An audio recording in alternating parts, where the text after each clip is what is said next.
the reason I am in pediatric healthcare is because I had a terrible experience in healthcare. I was in a car wreck when I was 11 and had a back issue that, being 11 at the time, I was in the Dallas area.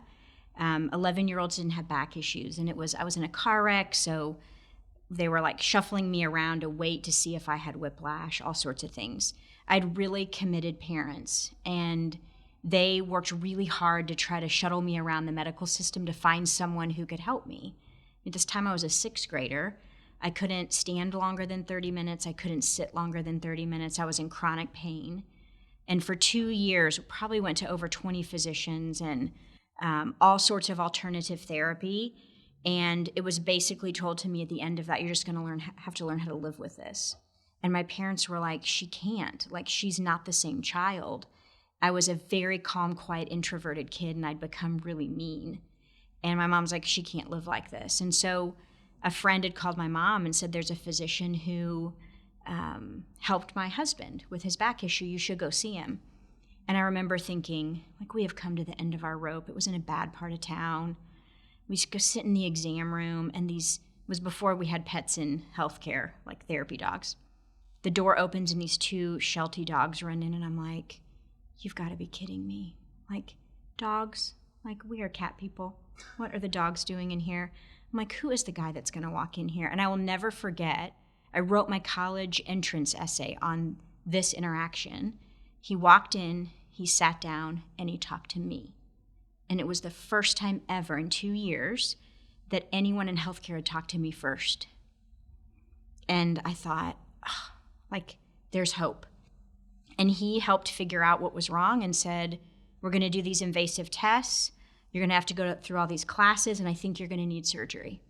And I was like, great, let's do it. As my mom was trying to hyperventilate, standing next to me, like, what?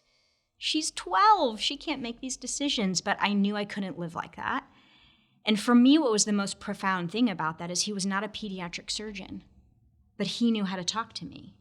We had never gone to a children's hospital, and we had one in our community because we didn't advertise great in pediatric healthcare 30 years ago about how we're trained to take care of children and families.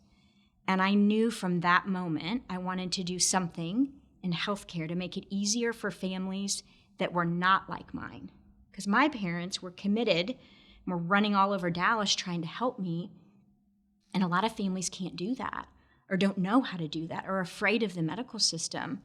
And I thought, if I can make an impact on that, then I've kind of paid it forward. And so I've always been in pediatric healthcare for that reason. So I feel for me, showing up every day is living our values. One of them is excellence. And I'm like, okay, were we excellent today? Which isn't perfect. Are we better today than we were yesterday? Because for me, my family needed that. They needed someone who was striving to be better every day and who we could have known before we needed them. And that for me is super powerful. So, I show up every day to work and I feel like, I feel lucky to have my job. I feel lucky to do the work that we do. And I feel so committed and so passionate about what we do because families need us. It's their worst time ever to show up here. And we have to do better than they would do for their kids. So it's not just about the care we provide, it's how we care about them. And that for me is, who doesn't want to show up every day to do that?